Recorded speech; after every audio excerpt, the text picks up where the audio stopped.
Entonces, una estructura, un struct, es agrupar varias variables bajo un mismo identificador. Es decir, bajo un nombre variable. Esa es. Ahora, ¿cómo se hace eso? Esto se escribe al comienzo del programa, no dentro de una función, sino que en la parte global. Después de poner los gatos define, los gatos incluye, todas esas cosas, vamos a poner nosotros la definición de una estructura. Vamos a ver primero cómo se define y después cómo creamos un tipo de dato a partir de esa estructura. Esa es la idea. ¿Cómo se escribe? Ahí está en la pantalla, los alcanzan a ver ustedes también. Se usa la palabra reservada todo con minúscula, struct, de estructura. El nombre que ustedes le quieran dar, aquí en este caso se va a llamar ejemplo a la estructura, abren paréntesis, y aquí encerrado entre paréntesis de llave, como es un bloque clásico, ustedes describen la cantidad de variables o la cantidad de atributos que ustedes quieren que contenga esa nueva estructura. Por ejemplo, aquí en el ejercicio nos dice que char c, es decir, una variable llamada c de tipo char, una variable de tipo entero llamada y finalizan. Y aquí es muy importante este punto y coma. Ojo con eso. Marquen eso, muy importante ese punto y coma. ¿Qué me he creado con eso? Una estructura. Ojo, ¿eh? Me he creado solamente la estructura. Todavía eso no es funcional. Para que sea funcional, yo ahora voy a declarar variables que sean de ese tipo de estructuras, que contengan esa estructura internamente. ¿Eso dónde se hace? Generalmente se hace al interior del programa principal o dentro de las funciones. int main. Esto está aquí arriba, estaba el gato define, ¿cierto? El gato incluye, para que quede claro el orden en que esto tiene que ir. stdio.h, listo. Después viene la estructura, después viene el int main. Y aquí usted va a declarar variables de ese tipo. Yo voy a declarar, por ejemplo, struct, ejemplo, y en el ejercicio que hay más abajo, esto está aquí, juega con un E1. Vamos a hacer el mismo ejercicio. E1.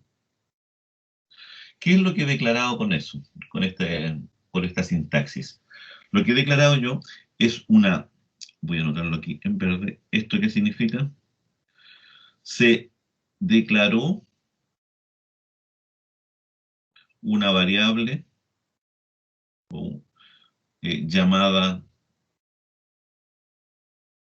E1 que es del tipo struct ejemplo. Esto significa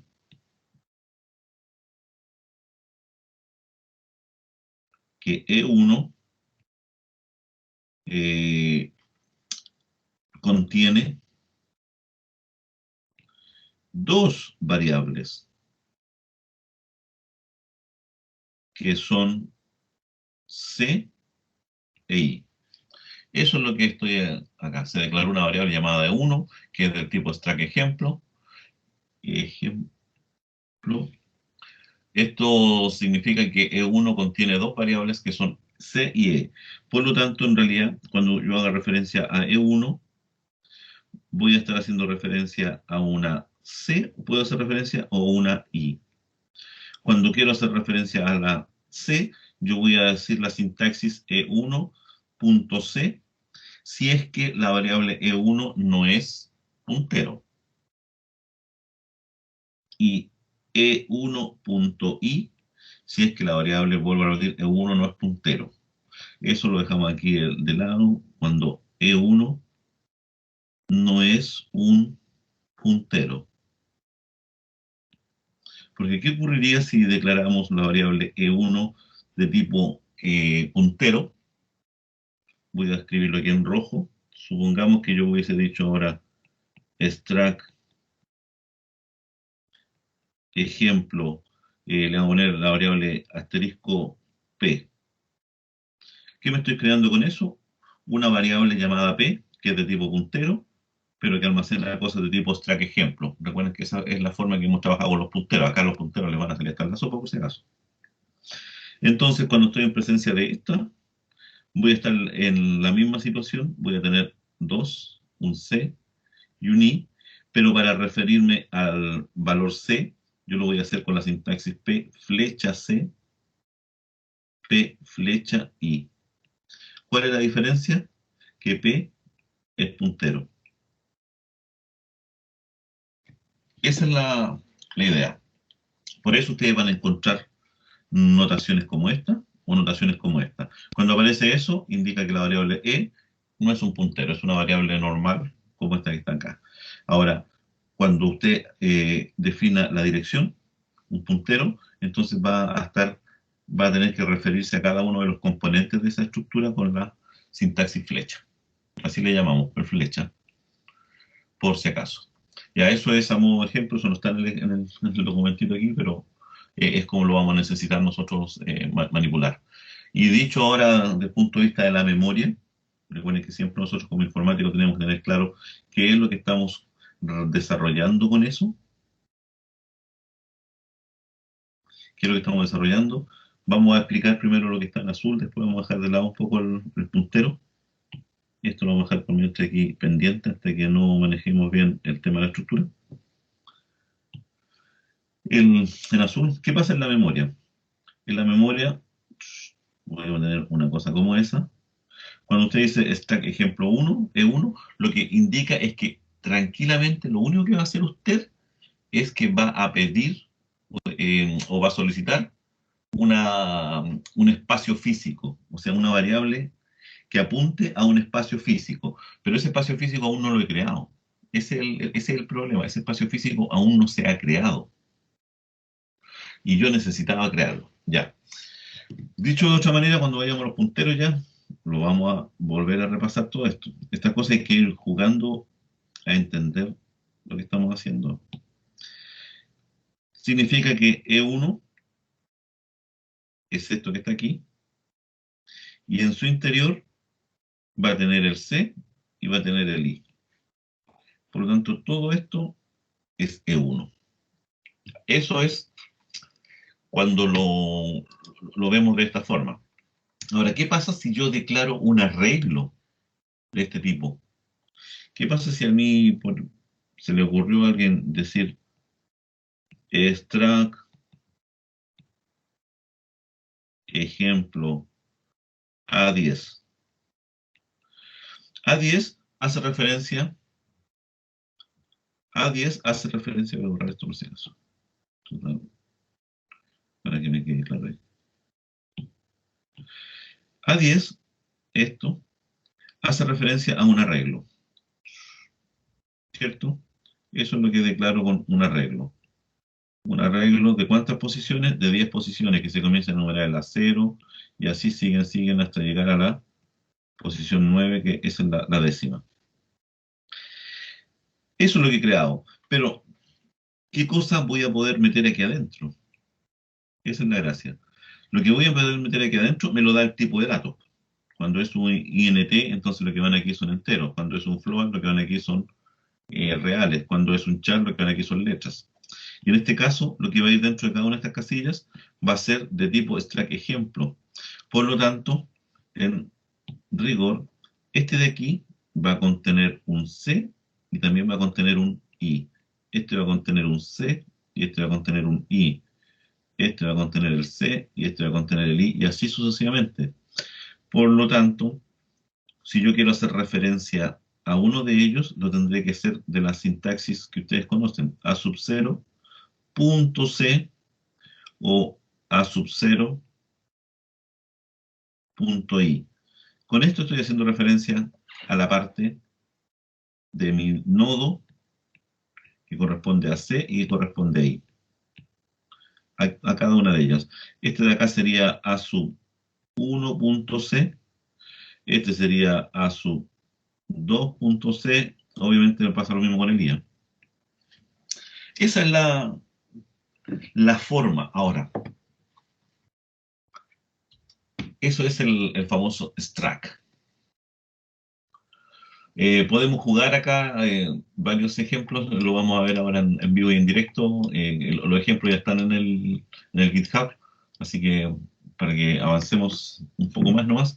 Hay varios nombres. Dejar muy en claro que todavía no vamos a trabajar con variables de tipo char, estas que están acá, porque me tengo que dedicar una clase exclusivamente a entender cómo funcionan los char en arreglos, que no es tan simple. Tiene sus grandes particularidades, así como les dije yo, que uno tiene que conocer bien el entorno en que está trabajando, porque eso es lo que nos hace ser diferentes. Yo les mostré que un mismo programa tiene comportamientos distintos, ya sea en Windows o en Mac. Eh, Eso lo dejamos claro el otro día. ¿Qué significaba eso? Que la cantidad, por ejemplo, una cosa tan simple como las llamadas recursivas. ¿Cuántas llamadas recursivas permite ejecutarse sin que dé problemas?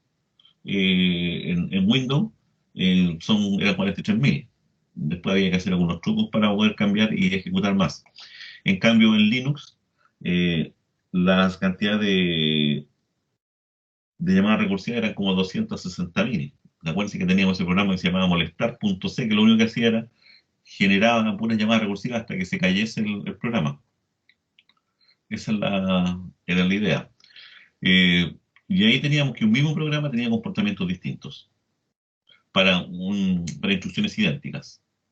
En el Windows paraba la ejecución, pero no mandaba ningún mensaje de error. Uno podría estimar de que mi programa había finalizado correctamente, pero en realidad había un error.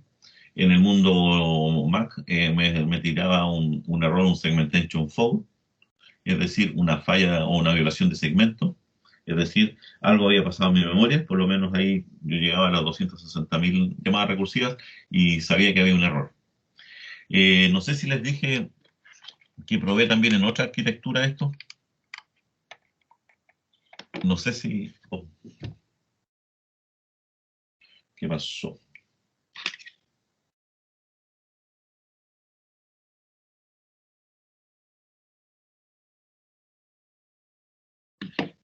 ¿Qué pasó?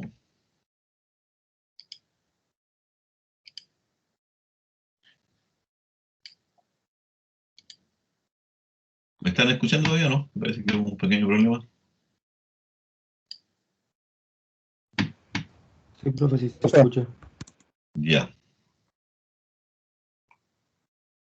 Y la están viendo, ¿cierto? Sí, profe. Ya. Eso era el problema, que aquí me dio un mensaje que se había desconectado todo. No sé si les mostré en otra arquitectura, en una Raspberry, cómo funciona cómo funcionaba de bien las llamadas recursivas. ¿No se los mostré ese día, no? No, ahí ustedes me dicen. Pero contesten algo, sí. Digan sí o no, por lo menos.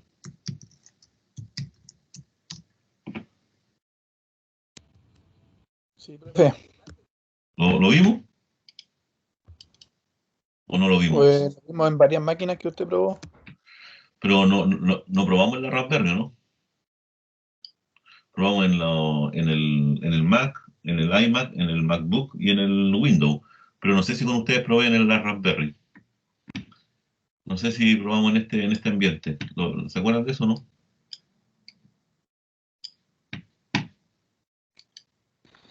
Que yo me acuerdo, creo profe, que en en la la Raspberry no lo todavía. hemos visto. Ya. Y aquí se van a encontrar ustedes con una simpática sorpresa. La Raspberry es un Linux, por si acaso, pero es una máquina RM, procesadora RM, bastante chico. Este es la Raspberry Pi 3. Es un computador chiquitito, chiquitito, del porte de una cajetilla de cigarro. Y voy a ejecutar nomás esto así rápidamente para que ustedes vean por qué es importante entender lo que yo le estoy mencionando. Aquí el molestar se llamaba moles, creo. Ya. Voy a ejecutar el molestar, ese programa que se consumía toda la pila de ejecución. ¿Se alcanzan a ver la letra?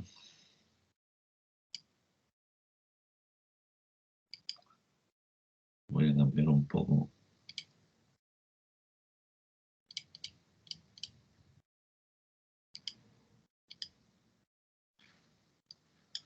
Ya, voy a ejecutar de nuevo para que quede claro.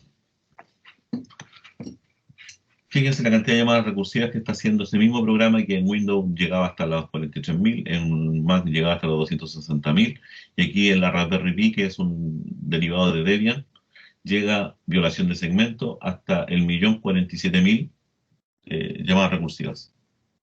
Una máquina chiquitita que no tiene ni siquiera 1 GB de RAM,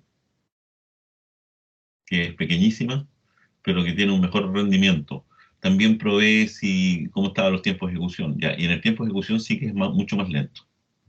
Mucho más lento que el Windows, que el Mac, pero en la cantidad de recursos que puede administrar es mayor. Entonces ahí uno va entendiendo la lógica de por qué a veces un mismo programa tiene distintos comportamientos. Entonces hay que entender cómo funcionan cada sistema operativo por separado y ver hasta dónde puedo llegar y poder resolver el problema. Si este mismo problema lo ejecuto en 3 ambientes distintos, me da 3 resultados distintos. Raro, no debería ocurrir.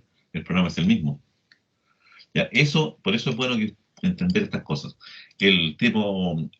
Esto viene a colación de que el tipo char es un solo carácter en Windows, perdón, en C. Por lo tanto, si yo quisiera declarar string, no existen los strings en C. Lo que existe en C es un arreglo de tipo char. Y ahí yo podría meter un nombre. Pero para poder manipularlo como string, no como arreglo de tipo char, como string, que el concepto nosotros tenemos de string, no de tipo char, yo debería jugar con la biblioteca string.h. Y todo debe hacerlo a través de la biblioteca string.h. Esta biblioteca, por lo tanto, y tiene una forma distinta de entender cuando capturo, yo leo datos desde el teclado, hay unos ciertos caracteres que quedan pegados en el teclado y hay que limpiarlos, por lo tanto no es tan simple. Y eso va a depender generalmente del sistema operativo, de la arquitectura, de la versión, entonces hay que saber cómo resolver el problema. Esa es la idea. Dicho eso, entonces, no vamos a trabajar todavía con char. Les voy a dar unos ejemplos nomás, algunas cositas pequeñas para que vayamos preparando para la clase siguiente.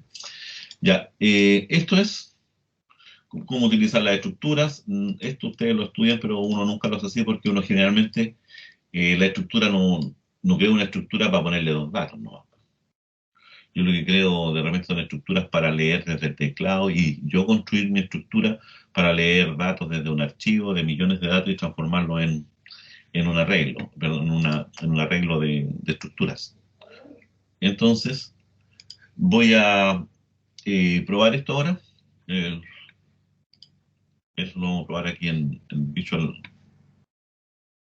C. El ejemplo era básico. Era el ejemplo simple. El ejemplo struct C. Este es el primer ejemplo. Aquí existen 2 ejemplos acá y el comportamiento es el mismo. El resultado es el mismo. ¿Qué es lo que hace este programa? Fíjense. Pongan atención acá nomás para que ustedes lo vayan entendiendo y los vayan modificando. Esa es la idea. Los vayan ustedes vapuleando un poco el problema y dándole duro hasta que le cambian cosas y entienden. Me voy a crear una estructura que se va a llamar fecha. Te puse eso. La estructura fecha va a estar compuesta de 3 valores de tipo entero, para no tener problemas. Pueden ser float también. Un día, un mes y un año.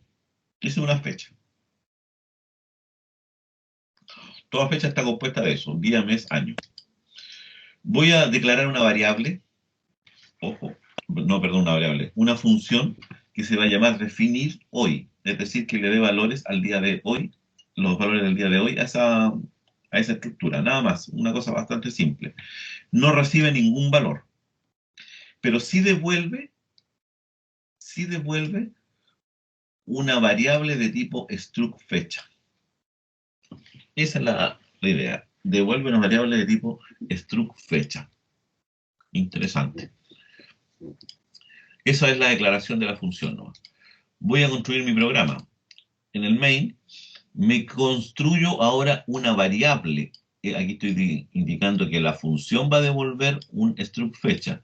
Aquí me creo una variable llamada hoy, que es de tipo struct fecha. Punto, nada más que eso. Ahora, esa variable va a recibir lo que devuelva la función definir hoy. Recuerden que definir hoy dijimos que devolvía struct fecha, por lo tanto, ¿quién le recibe el struct fecha? Alguien que sea del tipo struct fecha, hoy. Y después escribo, y voy a escribir los valores que trae cada una de esas subvariables. ¿Cómo lo escribo? Hoy.día, ¿por qué uso la variable punto? ¿Por qué uso el punto? Porque declaré aquí una variable normal, en teoría, no un puntero. Hoy día, hoy mes, hoy año. Ahora, ¿cómo funciona eso?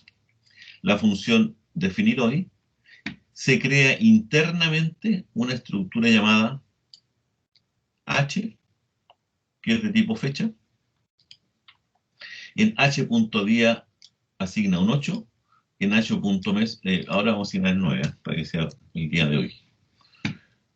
h.día el 9, el mes 6, el año 2021. Y retorna. ¿Qué va a retornar? H, es decir, una sola variable. Fíjense, devuelvo un solo identificador, pero yo sé que en su interior van 3 variables. Ese es, en primer lugar, lo primero que ustedes tienen que tener claro. Recuerden que en Python yo podía devolver varios valores, ¿se acuerdan? Podía devolver una lista grandota de valores. En C, en teoría, yo devuelvo un solo identificador. Pero ahora ese identificador puede ser una estructura. Y si es una estructura, en realidad, de manera lateral, estoy devolviendo varias variables. Devolví la estructura H, la recibe acá la variable hoy, y por lo tanto puedo escribir hoy.día, hoy.mes, hoy.año. Si esto yo lo ejecuto, me dice 9.6.21, es decir, 9 del 6 del 21. Lo ejecuto de nuevo, 9.6.21. Esa es la idea. Eso es la forma más fácil de entender. Ahora, moralejas de esto, vuelvo a repetir, aquí estoy explicando la sintaxis, cómo funciona, ahora ustedes van a tener que ver después cuándo la usan, cuándo es conveniente. Esto va a ser conveniente siempre y cuando deba retornar más de un valor y esté complicado, no hay cómo devolver esos valores. Entonces, ¿qué es lo que devuelvo? Una estructura, y dentro de la estructura meto todos los valores que yo quiera devolver. Cuando quiera devolverlo como al finalizar la función en un return. Esa es una estrategia. La otra forma de trabajar también con las variables normales es pasarle la referencia de la variable, es decir, la dirección de memoria, para que la función internamente modifique el valor y no tenga que estar retornándola, sino que en el mismo paso de parámetro yo voy a devolver los cambios que yo he hecho a la variable. Eso lo vimos cuando estudiamos el tema de los punteros y el paso de parámetro, así que hay que repasar eso. Eso también se puede hacer acá. Y en ese caso vamos a estar en presencia del ejemplo 2. En el ejemplo 2 voy a tener la misma estructura, la misma, pero ahora la función definir hoy, la misma que lo que hacía era, le ponía la fecha de hoy nomás y devolvía esa variable, ahora la función no va a devolver nada. Ahí la pueden ir comparando ustedes, que esta función devolvió una struct fecha, pero no recibía nada. Pero esta no devuelve nada, pero sí recibe un puntero, miren. Recibe un puntero a una estructura fecha. Por eso lleva el asterisco. Si recibe un puntero, es decir, de aquí para adentro, lo que yo maneje con las variables de tipo que me la enviaron, ya no van a ser con el identificador de puntos, sino que con el flecha. ¿Cómo va a trabajar esto? Me voy a crear, igual que en el caso anterior, una variable hoy de estructura fecha. Me creo la variable hoy de estructura fecha, pero ahora no la voy a usar para recibir lo que envíe la función, sino que ahora se la voy a mandar a la función, pero le voy a mandar la dirección, porque quiero que esto sea un paso parámetro por referencia, que es la otra forma de pasar valores. Ojo, aquí yo le pasé la dirección, y ahora esa dirección de memoria la recibe este puntero. Recuerden que este puntero, ¿qué cosa es? Es una variable que tiene direcciones de memoria y en cuyo contenido se encuentran cosas que son de tipo struct fecha. Esa es el recitado que le hago siempre. Por lo tanto, ahora recibí una dirección de memoria. Y si ahora recibí una dirección de memoria, tal como hemos visto en el ejemplo en la tablet, entonces ahora no va a ser h.dia, sino que ahora va a ser h flecha día. ¿Por qué? Porque h ahora está haciendo referencia directamente a una dirección de memoria. Y punto. No retorno nada, porque esta función no retorna nada. Al hacer esto, yo estoy modificando directamente el contenido de esto, de lo que me enviaron a mí, estoy modificando la caja al tiro. Esa es la idea. Y por lo tanto, cuando finaliza la función, aquí en esa variable, yo tengo los valores, pero ahora aquí afuera no es un puntero, aquí afuera es una variable normal. Por lo tanto, voy a poder hacer referencia a hoy.día, hoy.mes y hoy.año. Y el resultado debiese ser el mismo. Es decir, tengo en el ejemplo extract.c y el ejemplo 2 extract.c, tengo las dos formas que me van a posibilitar a mí trabajar con funciones y con las estructuras. Es decir, que la función devuelve una estructura o que la función reciba una estructura a llenar. Pueden también haber funciones que reciben una estructura y devuelven una estructura. También es cierto. Ojo con eso. No sé si los probaron estos ejercicios. No sé si Profe, ¿sí? ¿profe me escucha? ¿Sí? ¿Le puedo mandar yo el que hice? ¿Ya? No sé si del chat lo acepta, le voy a copiar el código. ¿Ya? ¿En dónde cuál hiciste el del taller? Sí, el taller. ¿Ya? Tíralo nomás.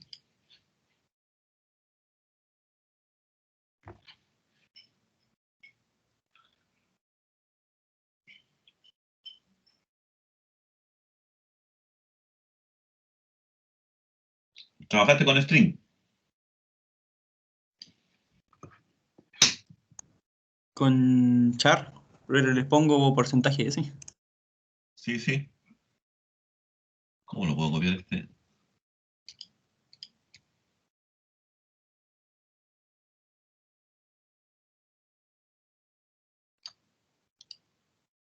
Ya.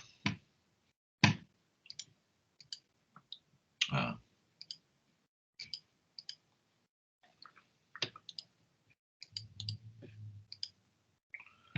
Ya, este se va a llamar Sebastián. Sebastián lo envió, ¿cierto? Sí. Sebastián.c, para que lo revisemos y veamos al tiro. Lo más probable es que haya hartas cosas que todavía no las hemos visto, pero que es bueno se trabaja. Estas cosas rojas que aparecen aquí son porque yo, vuelvo a repetir, le instalé una extensión que me muestra dónde hay espacios en blanco que pueden ser eliminados. Es el trailing space. Si quieren ustedes instalarlo, la pueden instalar, ¿no?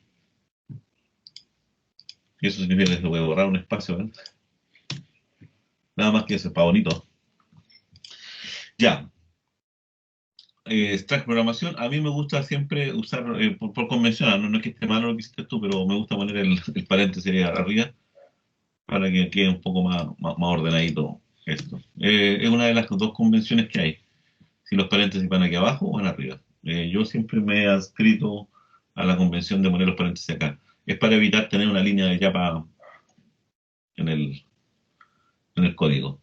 Ya, recuerden que el ejercicio decía que había que trabajar matrícula, edad, teléfono, nota final y nombre, ¿cierto? Les dije yo que trabajaran con puro entero, no se preocuparan todavía con, con, el, con los strings para no tener problemas, ¿no? Para centrar el concepto de estructura, que eso es lo fundamental.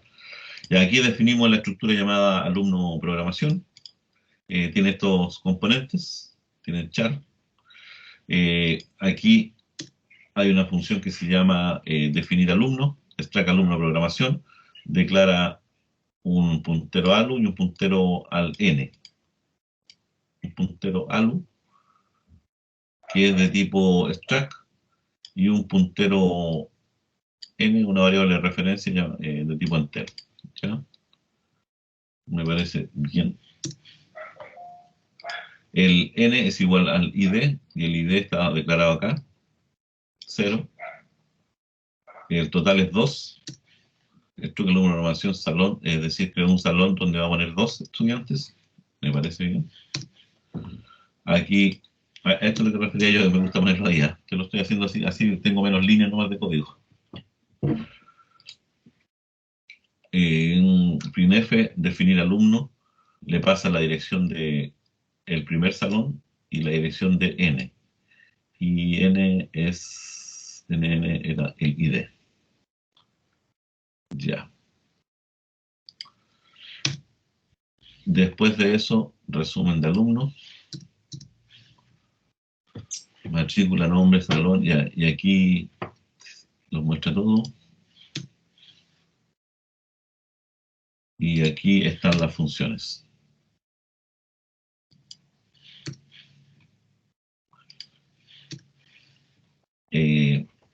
ALU, flecha id. ¿Por qué flecha id? ALU, porque ALU es una dirección de memoria, así que obligado a ponerlo de esa manera. Y aquí, ¿quién le pone? El contenido de n. ¿Por qué? Porque n es una variable que está siendo pasada por referencia. Y incrementa el n más 1, por lo tanto, cuando finalice la función, el n va a mantener el cambio. Eso está claro. Ingrese nombre, ya scanf. ¿Te dio problema aquí el scanf o no? Sí, me había dado mucho en su momento, pero después de eso estuve viendo. Y te diste cuenta que hay como 500 formas de hacerlo y ninguna funciona bien. Al principio probé con esa la Heads, pero tiraba error de esa declaración de segmento, creo, y después vi que eso era porque no te preguntaba la memoria que quería almacenar. Te la desbordaba de repente. Después Sí, fgets s y como que no entendía muy bien y pues scanf nomás. el scanf a veces va a funcionar, a veces no. Todo depende del orden en que aparezcan. Pero cuando tú lees, en el fondo, que eso es lo que yo les tenía que mencionar, que es previo a saber lo que es el string, ¿qué significa de que cuando ustedes teclean lo que ustedes tecleen en un computador, no es pasado inmediatamente al scanf o a la función que lo está leyendo, sino que queda en un buffer. Y todos los caracteres que ustedes hayan leído, por ejemplo, el backslash n, el enter, queda en ese buffer. Y el scanf se comporta de una manera distinta cuando lee números y cuando lee string. Cuando lee números, si hay un backslash n, es decir, un salto de línea, lo bota, no se complica, por eso nunca hay problema para leer números. Si hay entre medio de un número un backslash n, no se va a hacer problema, lo va a desechar. Pero si es un string, el string a veces lee ese backslash n y les desarma todo. O a veces ustedes sin querer apretaron 2 o 3 veces el backslash n, el enter, y por lo tanto cuando leen con un scanf un string, recuperan el primer scanf y quedan metidos todavía, pero el primer, perdón, backslash n, y quedan metidos otros backslash n dentro. Y si a continuación yo leía nuevamente un string, no iba a leer nada, porque lo que encontraba en el buffer de entrada era un backslash n. Y si había otra lectura de string, ¿qué es lo que iba a hacer nuevamente? Otra vez se lo iba a saltar. Entonces genera un montón, pero eso lo vamos a ver, ya vuelvo a repetir, y vamos a tratar de resolverlo como corresponda. Ya, fíjense que aquí ALU no lo usa con ampersand, y las otras que sí son numéricas sí la usa con ampersand. ¿Por qué hacen eso? Pregunta. ¿Por qué este no lleva ampersand y este sí lleva ampersand? Y todas estas llevan ampersand. Por la forma en que está declarado el nombre, que es un char, un array. Exactamente. Y todo array, el nombre de todo array en el fondo son punteros. Todo ese tipo de cosas me parece bien. Están estudiando, me parece muy bien. Ya, y ahora veamos cómo funciona esta cosa. Ingresa nombre, ingresa edad. Aquí, aunque ustedes no me crean, 21. Ingresa el teléfono, 1, 2, 3, 1, 2, 3, ya. Ingresa nota final, ahí la embarré yo, me parece bien. ¿Se dan cuenta? Ya pasé sin querer llevar una tecla y quedó la escoba. Me salté el nombre, me salté la edad. Ya, vuelvo nuevamente. Entonces, cuando estén probando esas cosas, la validación tiene que ser crucial. Hugo, 21, ingreso teléfono, ingreso nota final, ingreso nombre, ingreso de edad, ingreso de teléfono, ingreso de nota final. Y ahí están los datos. Resumen de alumnos y de matrícula 0, nombre U, esa cosa que está ahí, nota final, estamos correctos. Pero si me cuenta cuando me chispoteé en un carácter, se me echó a perder inmediatamente el acceso, el ingreso. Cuando lo ve acá y digité, no sé cuál fue la tecla que pasé a llevar. Ahí parece, aquí parece que vas a llevar. No, eso no. Eso no, un poco. Eso no, un poco. Pero una vas a llevar por ahí quedó la escoba. Ahí vas a llevar una. De hecho, aquí no entré edad. Apreté eso, ingresé teléfono, ingresé nota final. Y al final, él me dijo que había puesto yo esos valores. Ya, pero eso vuelvo a repetir. Muy bien, Sebastián, funciona espectacular y está correcto lo que tú hiciste. Está muy, muy, muy bien. Felicitaciones. Lo vamos a dejar acá y después lo vamos a subir también cuando haga la actualización del GitHub, va a quedar también ahí. Ya. Todas estas cosas me dicen que no han sido actualizadas en el GitHub, por si acaso.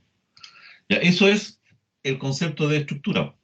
Vuelvo a repetir, péguenle una miradita, es fundamental para lo que viene, porque si no, vamos a estar en serios problemas.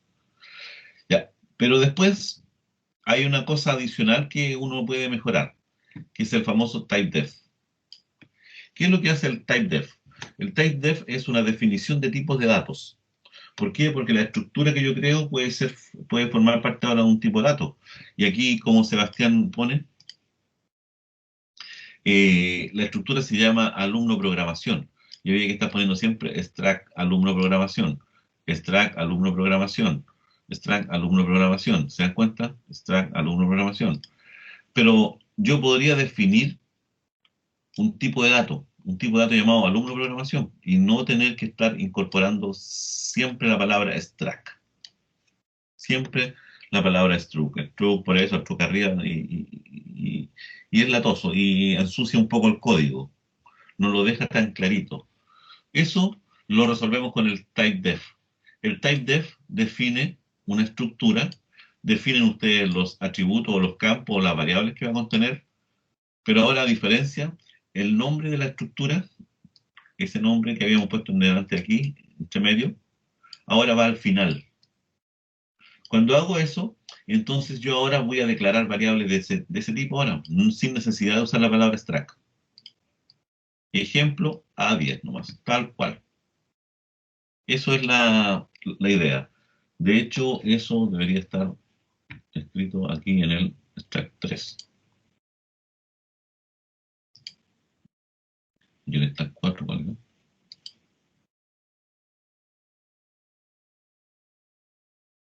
Ah, sí, los dos ejemplos. Ya, en el extract 3 hago ese cambio.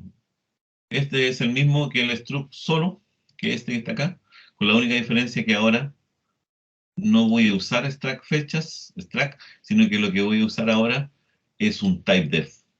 Voy a hacer un typedef, una definición de una estructura que va a contener estos tres campos y que yo la voy a denominar fecha. La pongo en mayúscula porque por convención, ojo nuevamente, por convención, cuando yo declaro tipos propios míos que no son los propios del lenguaje C, la convención, la recomendación es que ponga todas esas cosas siempre en mayúscula. Por lo tanto, aquí lo que hago, me creé un tipo de dato llamado fecha. Y entonces ahora no necesito poner struct fecha, pongo fecha, definir hoy.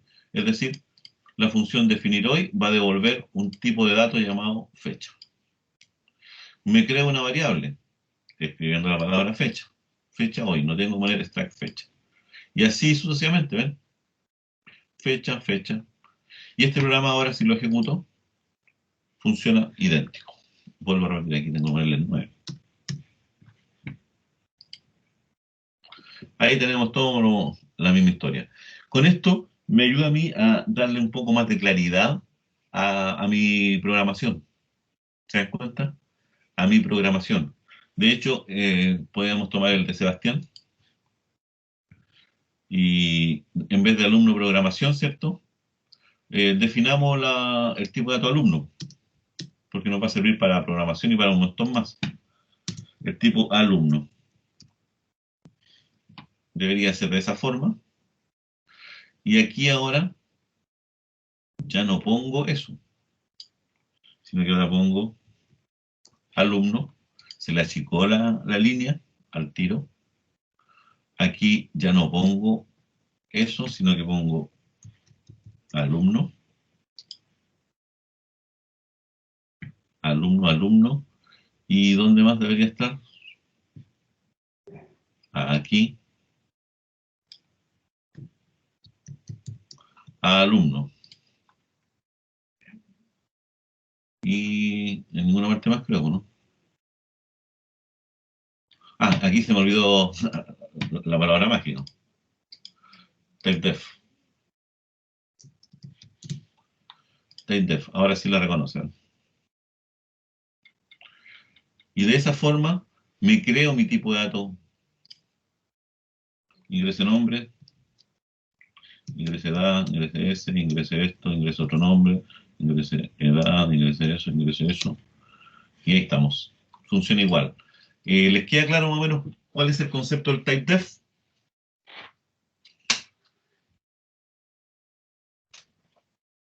Es para dar más legibilidad y claridad nomás.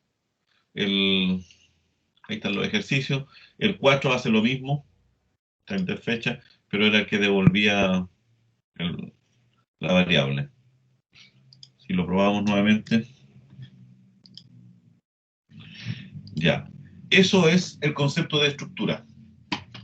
Estructura y TypeDef, fundamentales para todo lo que viene a continuación. Fundamentales para todo el tema del manejo de listas, pilas, colas y cosas de ese estilo. Ya, ahora les voy a mencionar.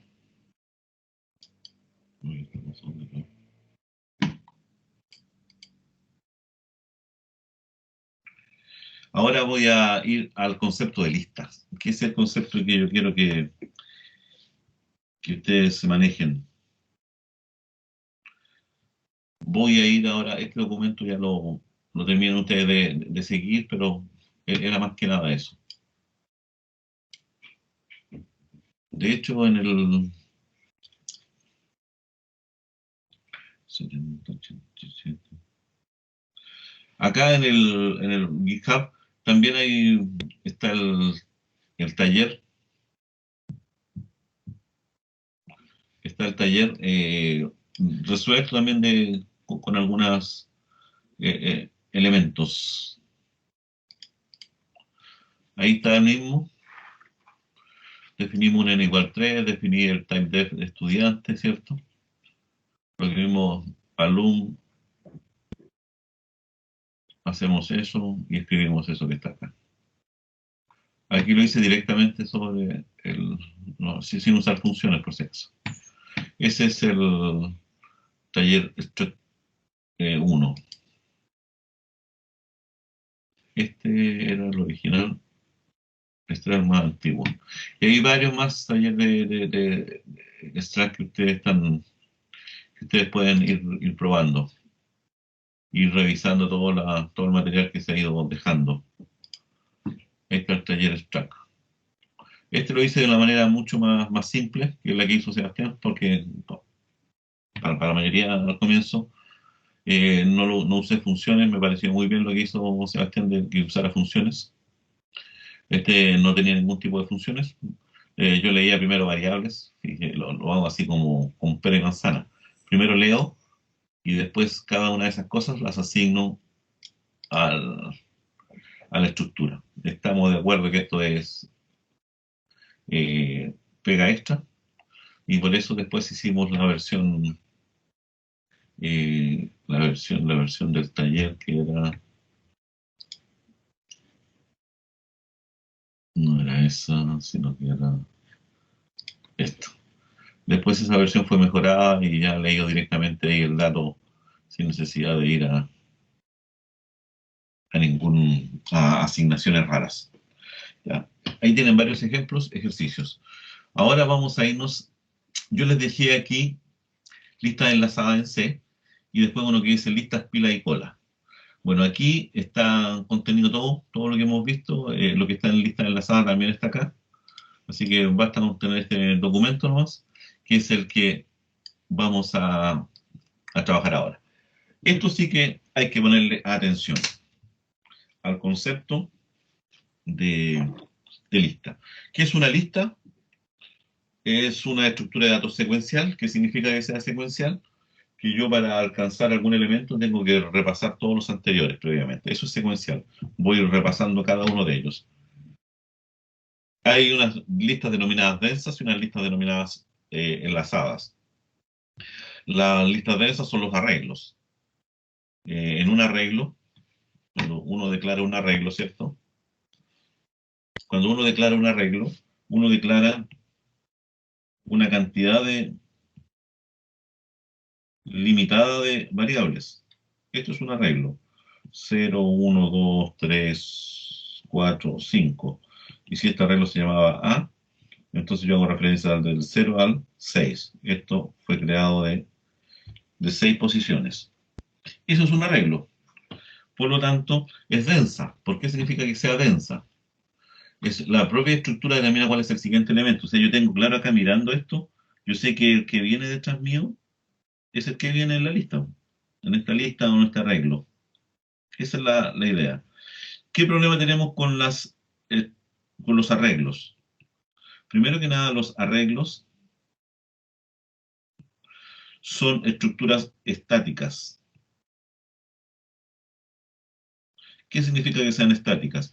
Que yo al comienzo de mi programa defino qué espacio tendrá esa estructura, y ese espacio es inmediatamente reservado y almacenado para esa estructura, aunque yo no use ninguna de ellas. Si yo declaré una variable de tipo de largo 6 y usé solamente una, en la ejecución completa de mi programa, estoy considerando siempre todo el espacio, aunque esté vacío. ¿Qué ocurre ahora si yo necesito un elemento más? No puedo porque se va a caer. Va a haber un segmentation fault. Por eso son estáticas. Estáticas significa que no pueden crecer ni tampoco pueden achicarse. Porque si yo no necesito mayor cantidad de elementos, no los puedo eliminar. Lo que yo elimino es el contenido, pero no elimino la reserva de memoria. Eso es fundamental entender.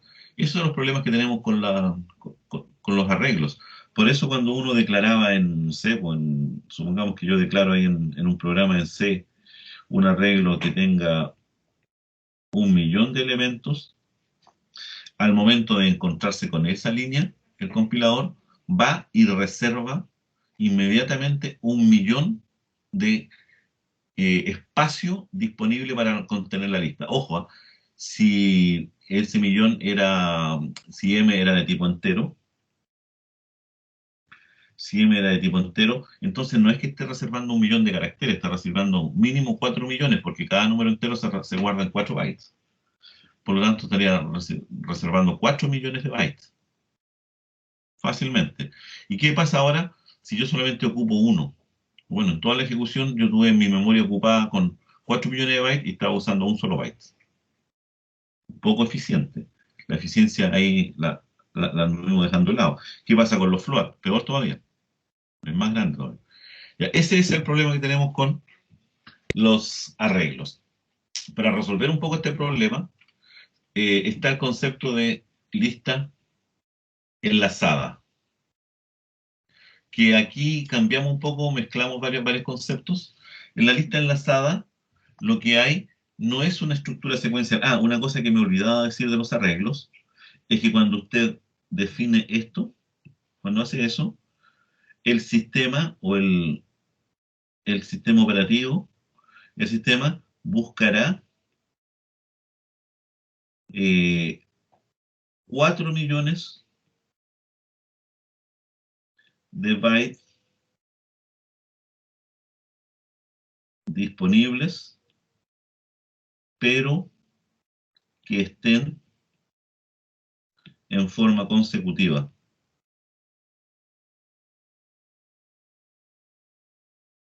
¿Qué significa eso? Significa que los 4 millones de bytes tienen que estar en un solo trozo.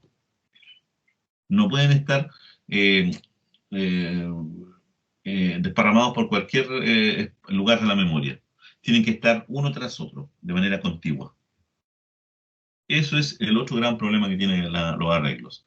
Por eso, si yo tengo disponible, no sé, pues 6 millones de bytes, por decir algo, y estoy pidiendo 4 millones, pero esos 4 millones de bytes no están todos uno tras otro, entonces el sistema no me va a permitir a mí reservarlo. Existen 6 millones, sí, existen, pero no los puedo accesar porque no están todos juntos. Ese es un problema grave que tienen las estructuras de datos estáticas, que son estas de acá. Para evitar eso, nosotros vamos a definir el concepto de lista enlazada, en donde la posición del siguiente elemento de la estructura no la determina la determina el elemento anterior.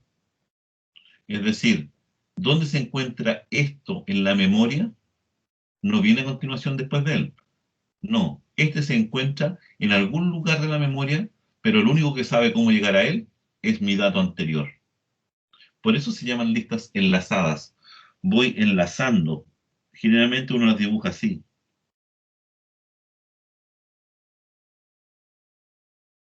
Eso es una lista enlazada. Por lo tanto, este dato que está acá, si yo quiero llegar a él, necesariamente el anterior a mí es el que tiene la información que me va a permitir acceder a ese elemento. Ese es el tema. Ahora, ¿qué ventaja tiene esto? ¿Qué ocurre si ese dato se encuentra en la memoria en un lugar distinto? Se encuentra acá. No importa, porque este dato me va a decir, oye, tú anda para acá y tú anda para acá. Entonces la lista sigue siendo la misma, porque esa es la recorrida que yo voy a hacer. ¿Captain? Esa es la diferencia. En un arreglo,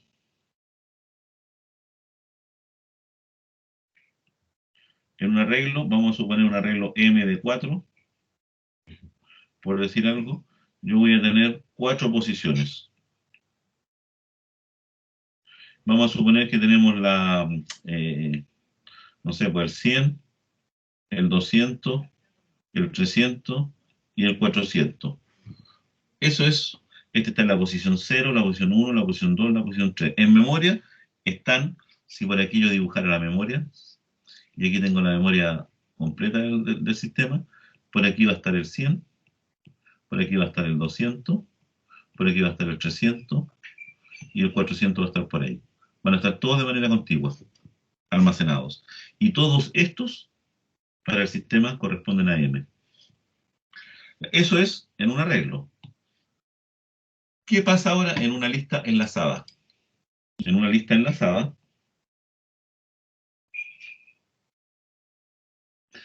todavía no hemos visto cómo se crean, pero en una lista enlazada puede ocurrir que yo tenga el 100 acá, puede ocurrir que el que esté por acá sea el 300, puede ocurrir que el 200 esté por aquí, y puede ocurrir que el 400 esté por acá.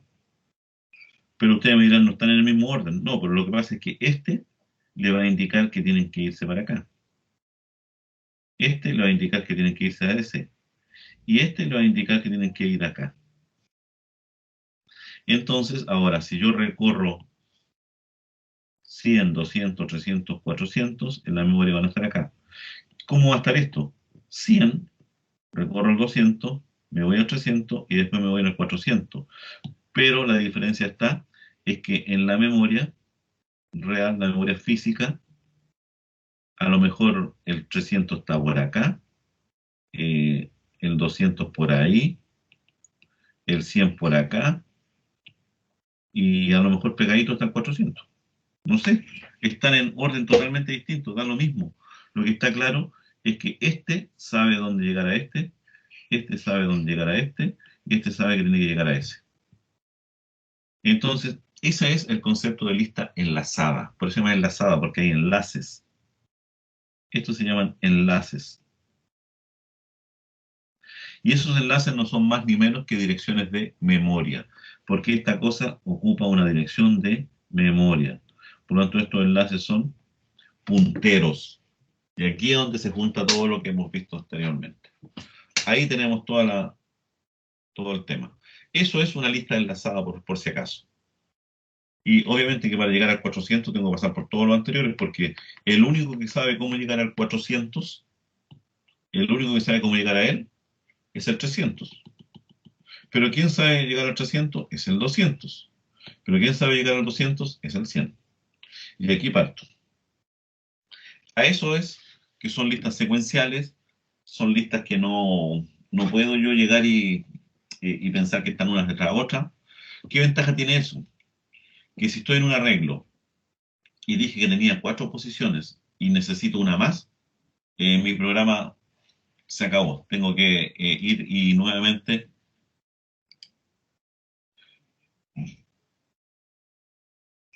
Profe, el buffer al que se refiere internamente es como un archivo de texto plano. Exactamente, sí, sí. Eso es, Sebastián. Ya, si se me ocurrió un dato más, soné nomás. Hasta ahí llegué. No hay más. Tengo que parar la ejecución de mi programa, ampliar editar la línea de código, en vez de M4 poner M5 y ejecutar de nuevo y hacer todo otra vez. En cambio, en una lista enlazada no es necesario parar, porque como no se reservó la memoria al principio, no es una estático, sino que es algo dinámico, es el concepto dinámico. Entonces yo en el momento de ir ejecutando mi programa, yo le puedo ir pidiendo espacios. Puedo ir indicando, oye, ¿saben qué? Necesito uno más. Ya, toma, ahí lo tienes. Necesito otro más, ya, ahí lo tienes. ¿Hasta cuándo? Hasta que se me acabe la memoria, efectivamente. Pero se me va a acabar cuando estén todos ocupados. A diferencia de un arreglo, que si yo pongo un arreglo gigantesco, sí, pero a lo mejor la mayor parte del tiempo está vacío. Entonces, ese es el concepto que yo quiero que a ustedes les quede claro. El concepto de lista enlazada tiene todas esas ventajas. Y aquí está todo eso explicado. Una lista es una secuencia de elementos llamados nodos. Cada uno de estos cuadraditos que yo les mencioné acá se va a denominar nodo. Eso es un nodo. Cada nodo está formado por un campo de datos. Es decir, como dije yo, aquí está el 100. Pero además está cómo llegar al 200. Y ese cómo llegar al 200 es un enlace. Y ese enlace es una dirección de memoria. Por lo tanto, cada nodo va a contener el dato en sí y otras cosas más que ustedes quieran meterle, pero sí o sí va a contener un puntero que almacena la dirección del nodo siguiente. Esa es la idea. Todo nodo tiene un predecesor y un antecesor, excepto el primero y el último, claro. El último no tiene un sucesor y el primero no tiene un antecesor. Aquí es sucesor. La lectura de una lista se realiza secuencialmente, es lo que acabamos de decir, pero su posición física en memoria solo depende del método para implementarla. Si, por ejemplo, usamos punteros, que es lo que nosotros vamos a usar, que es la técnica más adecuada a todo esto, podemos almacenar los componentes de la lista en posiciones dispersas de memoria, aunque para el usuario continuará apareciendo como una estructura secuencial. Sí, cuando yo muestre los datos, le van a aparecer como que son secuenciales, pero en realidad se encuentran dispersos por toda la memoria. Se van a llamar operaciones simples en las que afecten un solo dato. Es decir, si esta era mi lista y yo quiero modificar un puro valor, eso es una operación simple. Van a haber operaciones complejas que son las que afectan toda la lista, como por ejemplo borrarla completa. Es necesario almacenar al menos la posición de memoria del primer elemento, está claro. Esta es mi lista. Para que la lista yo la pueda acceder de alguna forma, necesito solamente un solo dato. No necesito todos estos datos, necesito solo uno. Necesito saber cuál es la dirección del primero. Es lo único que necesito. ¿Cuál es la dirección de memoria en donde se encuentra almacenado el primer dato? ¿Por qué? Porque si tengo esa dirección de memoria, voy a poder saber lo que tiene adentro y voy a poder ver cuál es el que viene después. Y como es una dirección de memoria, voy a poder trasladarme a esa dirección de memoria. Y así voy a poder recorrerlas todas. Por lo tanto, solo necesito conocer la posición de memoria del primer elemento. Después viene toda la otra pega. Además es dinámica, es decir, el tamaño cambia durante la ejecución, eso ya lo vimos. Una lista enlazada se puede definir recursivamente. No es necesario hablar de la recursiva para que no se asusten. Pero gráficamente es esa cosa que está ahí. Gráficamente vamos a pensar que esos son los nodos.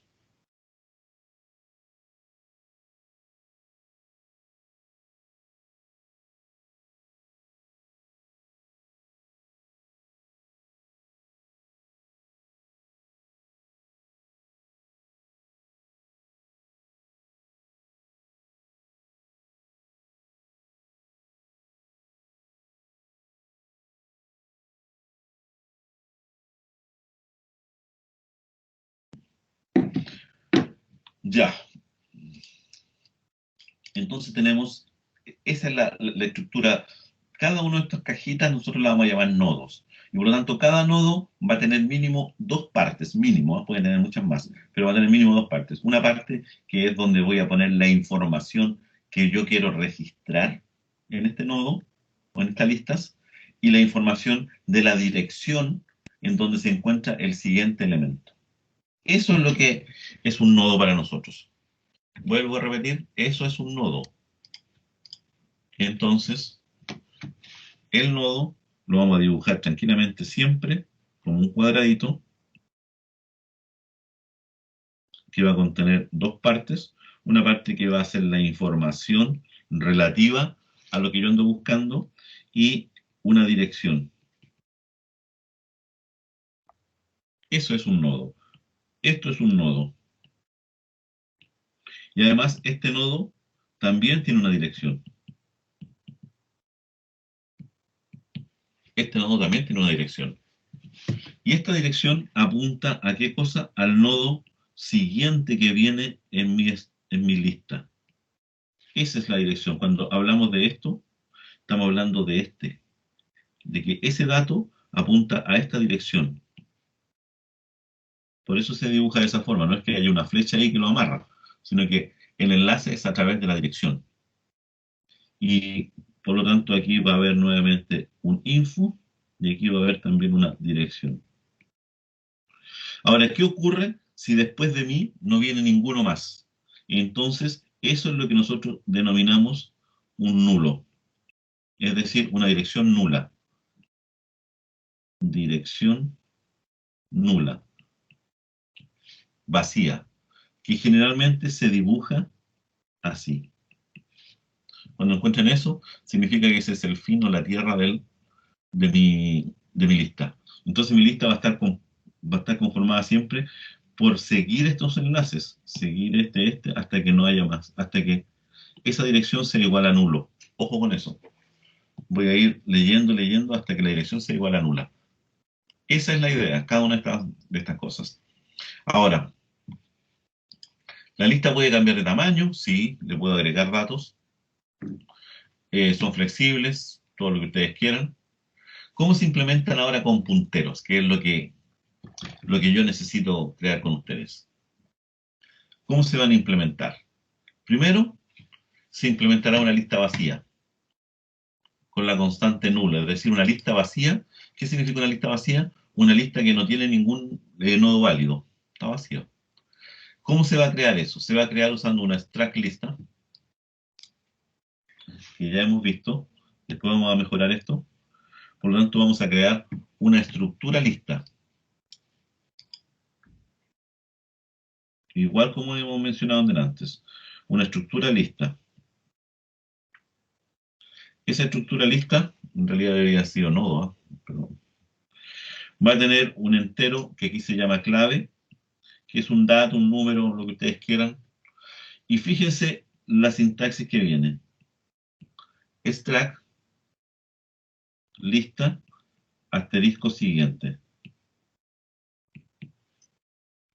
¿Qué significa eso? Significa que voy a crearme cosas de este estilo, y este estilo, ¿qué es lo que va a tener? Va a tener un puntero, perdón, va a tener una variable, y va a tener un puntero a cosas que son del mismo tipo, es decir, aquí estoy entrando en una definición recursiva, una definición que se define en términos de sí mismo, pero sí la soporta. Y posteriormente, ya dentro del programa, hacemos lo que viene a continuación. Voy a decir struct lista asterisco L. ¿Qué estoy indicando con eso? Que me voy a crear una variable llamada L que va a tener la dirección de memoria de algo que tiene cosas de tipo struct lista.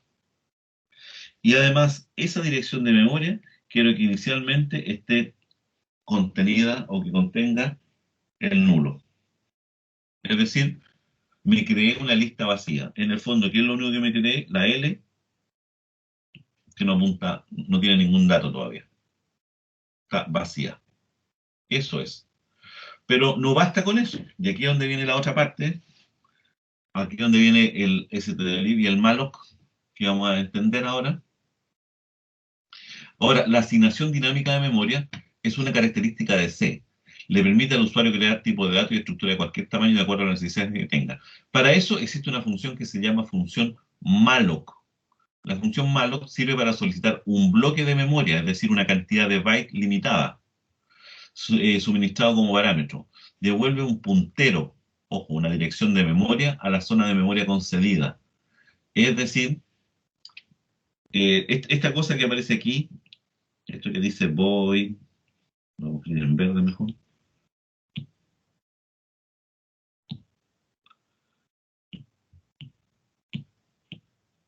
Esta cosa que aquí dice void es la estructura de la función. Void asterisco malloc, la función se llama malloc.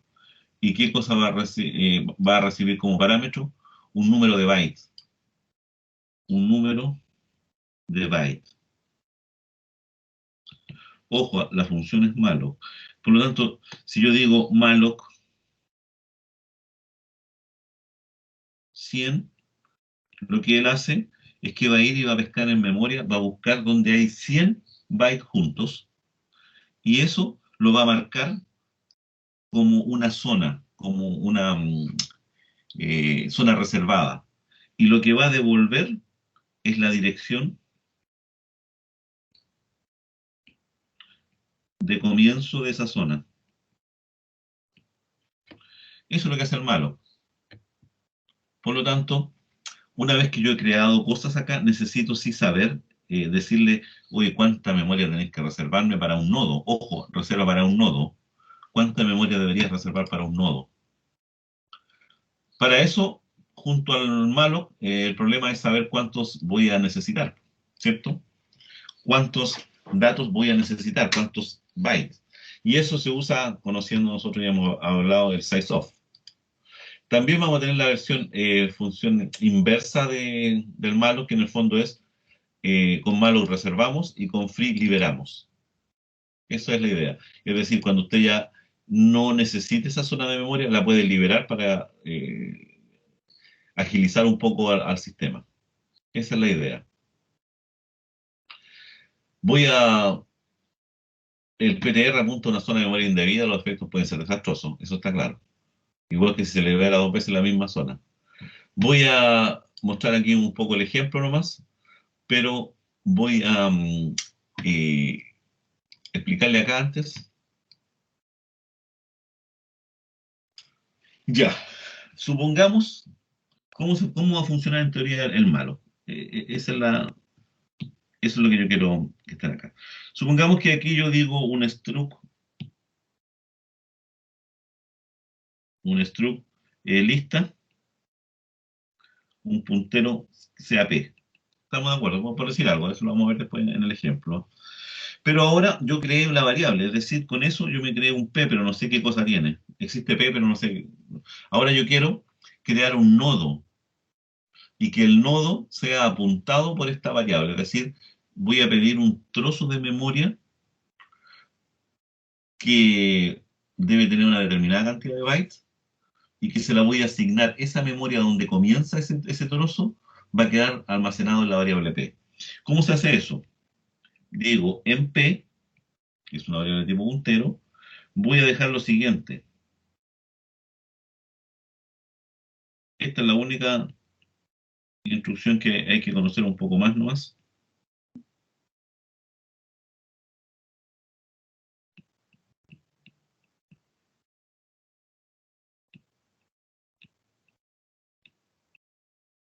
que es la que ustedes van a ver acá. Esa. Esa por si acaso. ¿Cómo se interpreta esa instrucción? Esa instrucción se interpreta de la siguiente forma. Oye, malloc, anda el malloc, sí. Anda a buscar una determinada cantidad de bytes. Ah, ¿cuántos? Dice el malloc. Oye, el sizeof. El sizeof de extract lista. Es decir, anda a buscarme la cantidad de bytes que sea necesario para poder almacenar esas cosas. Y él va a calcular en forma automática cuántos bytes son, si son 5, 10, 15, 20, 40, da lo mismo. Él sabe que necesita tantos bytes para almacenar uno de estos, un nodo, uno solo, no toda la lista por si acaso. Un solo nodo. Por lo tanto, aquí ya va a tener la cantidad de bytes. Pero no basta con decirle, oye, tráeme los 150, los 200, no sé. Además le dice, oye, pero caracteriza esa zona o subdivídemele o ponele tú las divisiones correspondientes de tal forma que le pueda dar respuesta a la cantidad de variables que tiene definida la estructura. Con esto es un cast, así se llama, una caracterización, ¿cierto? Y dice, toda esa zona de memoria, ahora entrégamela formateadita para que yo pueda saber que existe una parte que corresponde a la clave y una parte que corresponde a la dirección de memoria. Eso es lo que hace. En términos rigurosos, si ustedes quisieran ver esto, esta instrucción lo que hace primero con el malloc, dice, oh, toda esta zona, perfecto. Esto haría esta primera instrucción. Y con esto de acá, vamos a ponerlo en rojo, y con esto de acá, él hace la separación y dice, de los tantos bytes, tanto le van a corresponder a la info y tanto le van a corresponder al siguiente. Y esto tiene una dirección de memoria. Y esa dirección de memoria es la que le pasé a P. ¿Captan? Entonces, eso es lo que hay que entender.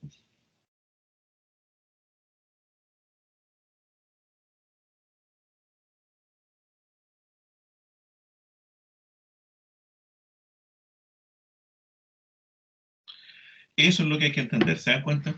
Ya. Esto, vuelvo a repetir, no es tan simple, no es fácil de entender, pero hay que ponerle. Aquí hay un ejemplo. Este es un ejemplo de cómo se crea una lista. Ojo, no hace nada, está ya en el GitHub, pero si yo lo ejecuto voy a llenarla, pero no va a pasar nada. Pero yo quiero explicarla primero. Quiero que la entiendan ustedes. Para poder incorporar todo lo que tiene que ver con malloc, necesito poner la stdlib. Eso está claro. Obviamente, de cajón la Gato incluye stdio.h. Me creé la estructura. Ahí la tengo. Y mi programa principal hace lo siguiente. Y aquí es donde voy a hacer yo un recorrido una traza de lo que está pasando en este código, para que ustedes vean después y entiendan cómo funciona esto. Lo primero,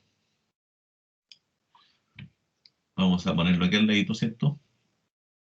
Y vamos a ir dibujando esto. ¿Qué es lo que hace? Ya, con extract lista, con esta primera parte, él define los tipos de datos. Ahora, vamos a esta línea, a estas dos líneas que son idénticas. ¿Qué es lo que hacen con eso?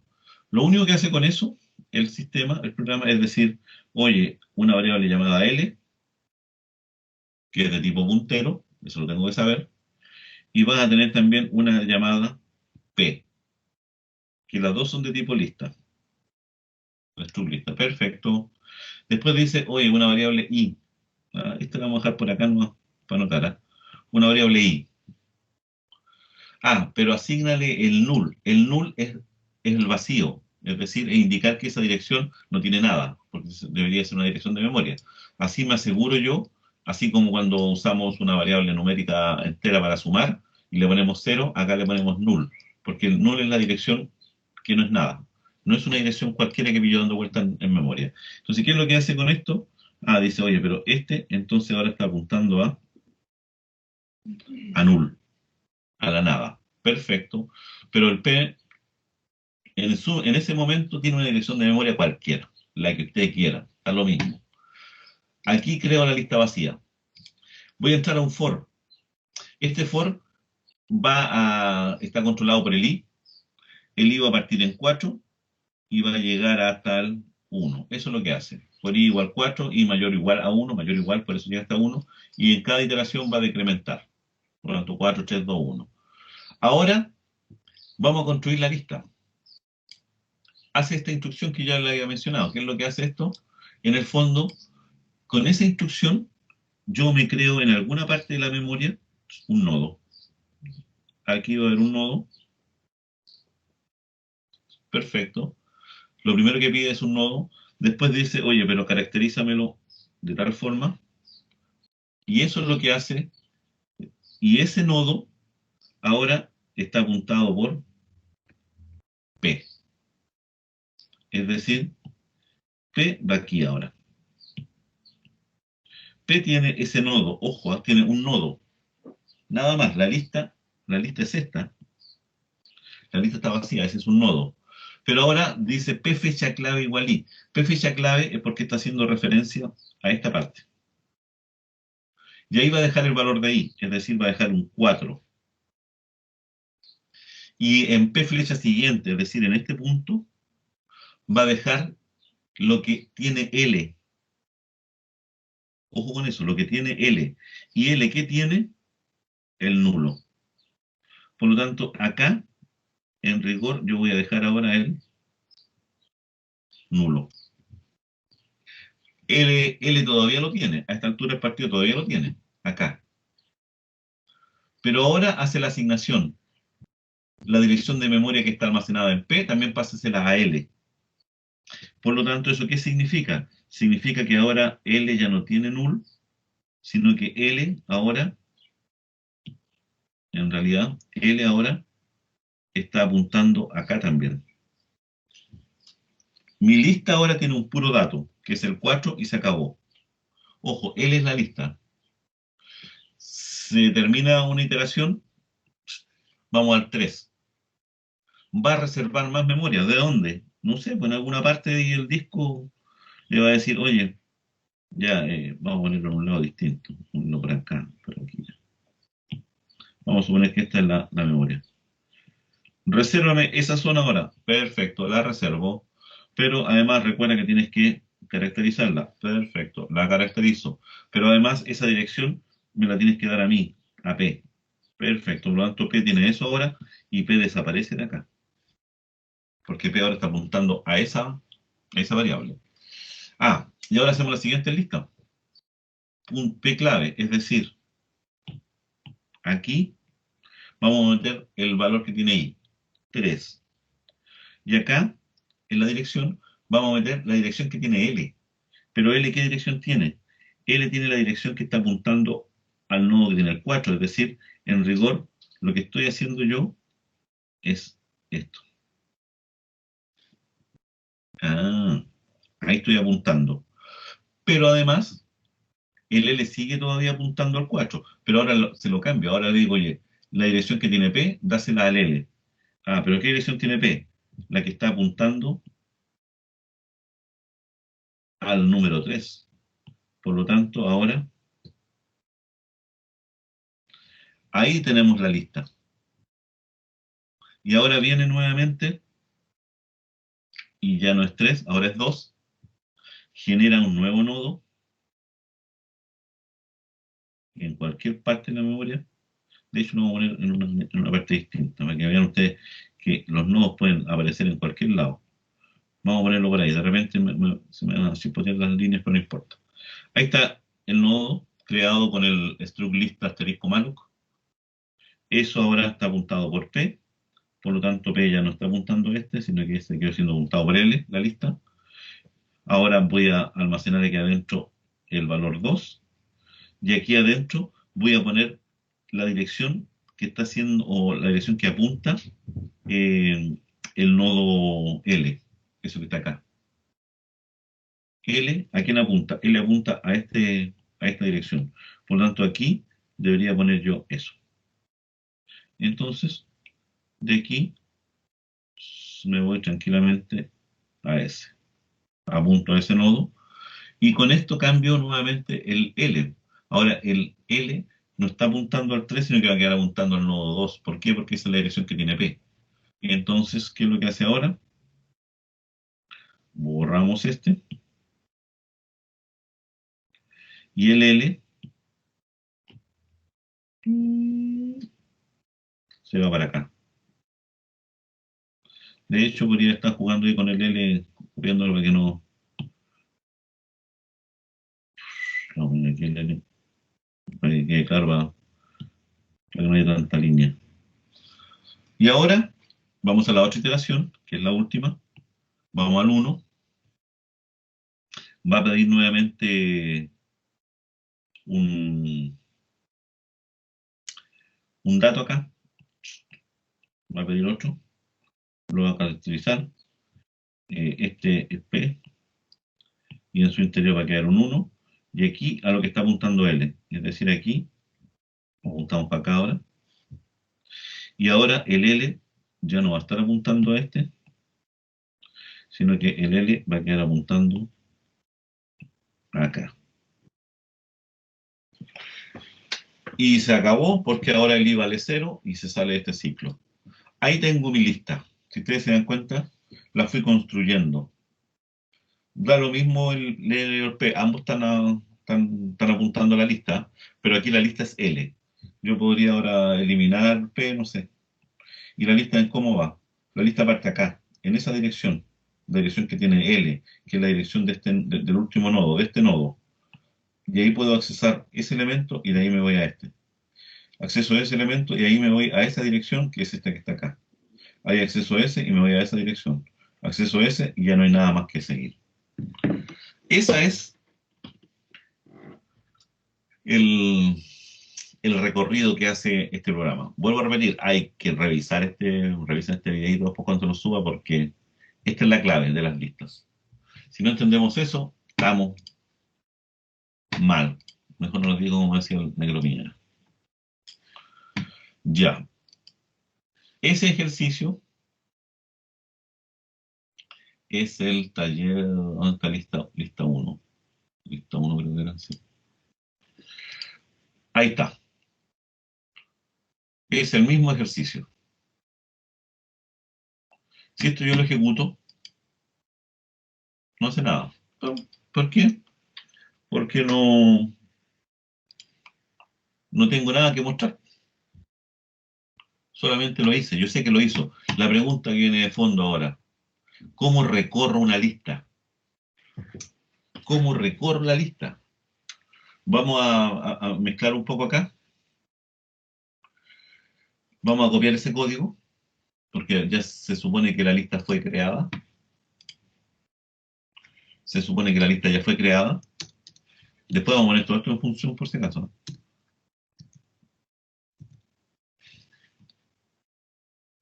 Todas estas cosas.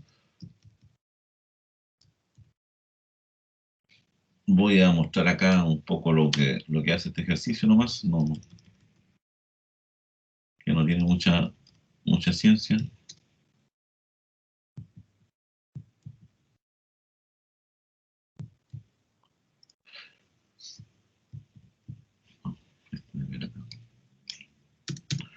Ya, sabemos nosotros que cuando termina el código anterior, ¿cierto? L y P están apuntando a lo mismo. De hecho, eso quedó aquí inmediatamente registrado. L y P están apuntando al mismo dato cuando finaliza este dato. Por lo tanto, esta instrucción, si quiero, la puedo eliminar o no. Voy a crearme también aquí una suma, para que no me reclame el suma y nada más. Ya.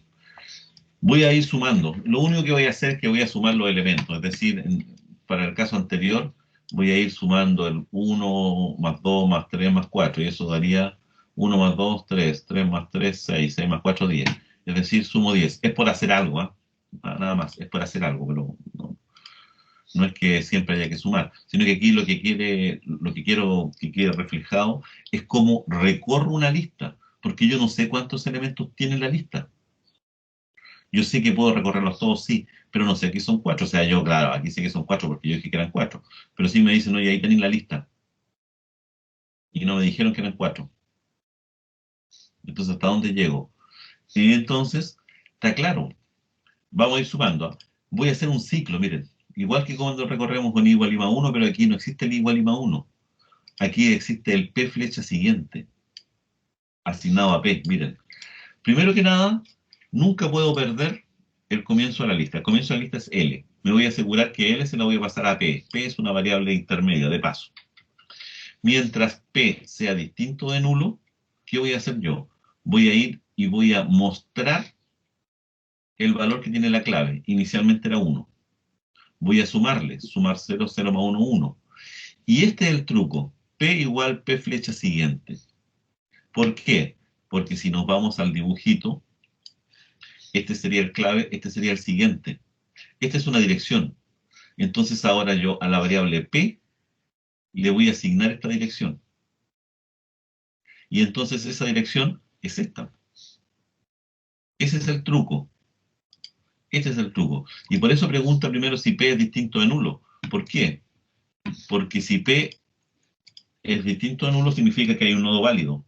¿Cuándo va a ser igual a nulo? Cuando llegue acá. Cuando yo diga, en este punto, diga, en P, deja lo que yo tengo en esta casilla, que es nulo.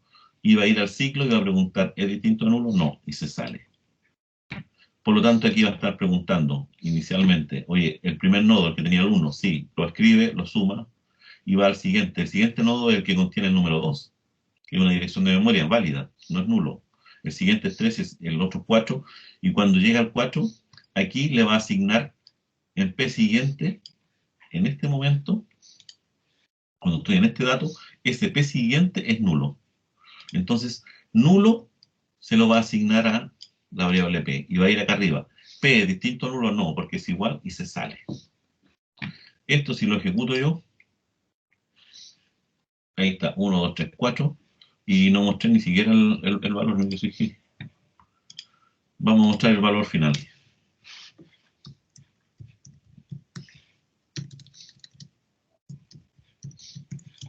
Printf suma porcentajes de backslash n y ahora ponemos suma. Ya, ahora lo vamos a ejecutar. Y aquí vamos a poner un backslash n también porque si no me va a quedar al lado. 1, 2, 3, 4 fue lo que estoy mostrando aquí adentro y cuando sale me dice que la suma es 10. Por lo tanto, lo que hemos hecho es recorrer una lista. ¿Cómo se recorre una lista? De esta forma. Siempre. Lo que hagan ustedes acá, si quieren sumar, meter, hacer lo que quieren, da lo mismo. Pero esto es lo que vamos a entender. Y ese es el concepto de lista. Ese es el concepto de lista. Y ahora vienen los problemas. Aquí vienen varios ejercicios que ustedes pueden recorrer una lista recursiva. No se los recomiendo todavía recursivo.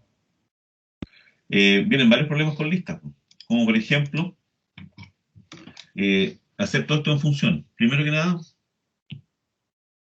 una función, crear funciones.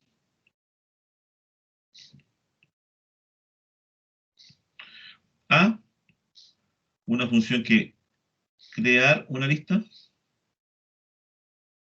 que fue lo que hicimos. B, una función que recorra una lista. La lista que yo le pase. Ahora, al pasar punteros, porque lo que yo voy a pasarle es la lista y la lista es un puntero, ahí es donde tienen que ponerle atención al paso de parámetros. Ojo con el paso de parámetros cuando lo que se envía es una dirección, o mejor dicho, un puntero. Ojo con eso. Necesitamos crear esas dos primero. Y después una tercera, una C. Eliminar. Eliminar un elemento de la lista. Pero puedo eliminar al comienzo, al fin o en el intermedio.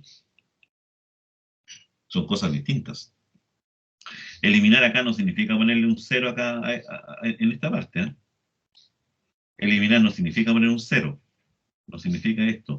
Imagínense si quiero eliminar el 3.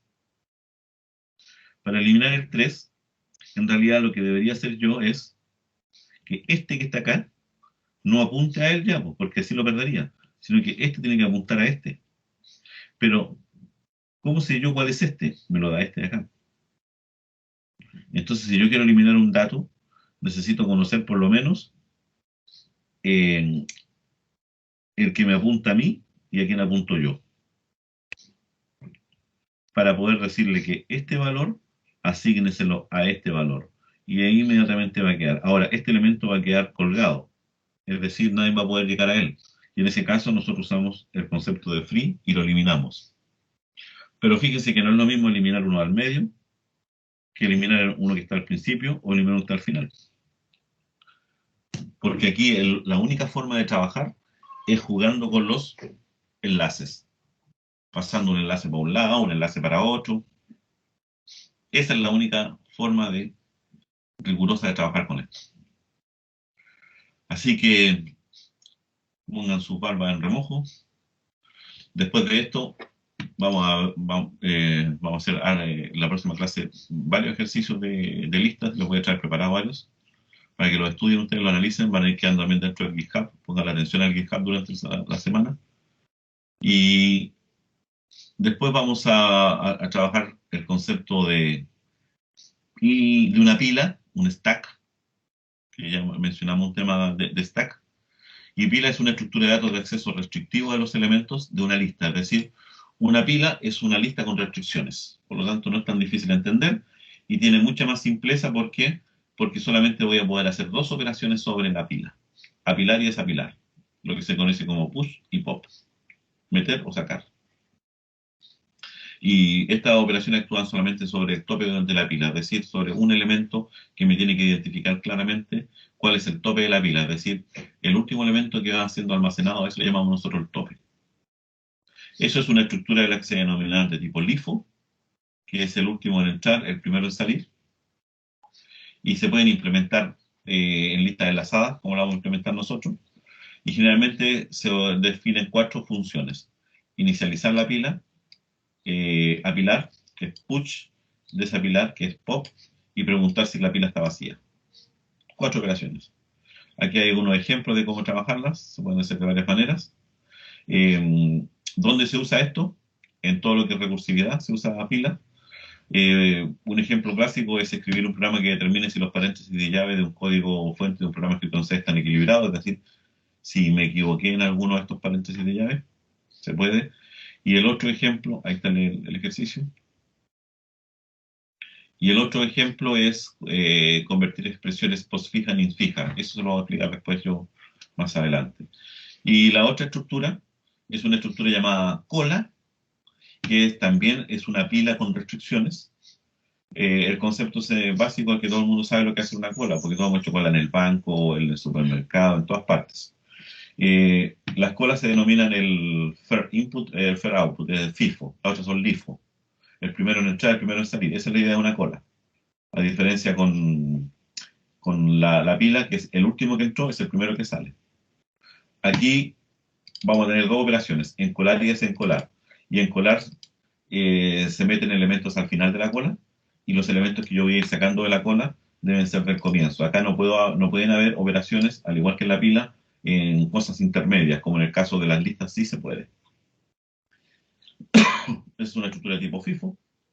Y aquí también está la implementación. Después vamos a ver que existen listas circulares, que es una lista circular en el fondo es que el último no apunta a null, sino que el último apunta al primero. Entonces ahí caigo en una circularidad, ¿se dan cuenta? Pero ahí yo necesitaría tener alguna marca para indicar cuál es el primero y cuál es el último. Interesante. También hay una lista que se van a llamar listas doblemente enlazadas, es decir, una lista que apuntan al elemento, este apunta al siguiente, y también el siguiente apunta al anterior. Es decir, tengo enlace para ambos lados. También son otro tipo de listas. Y se pueden implementar esas en colas, en pilas, en todo. Entonces, todas esas son jugar con estas cosas, pero el concepto para todas estas cosas es lo que vimos en la clase de hoy. Este es el concepto fundamental. Le podría agregar más o menos elementos, pero este es el concepto. Así que, sin más, los dejo hasta aquí nomás. Pongan harto, estudien harto.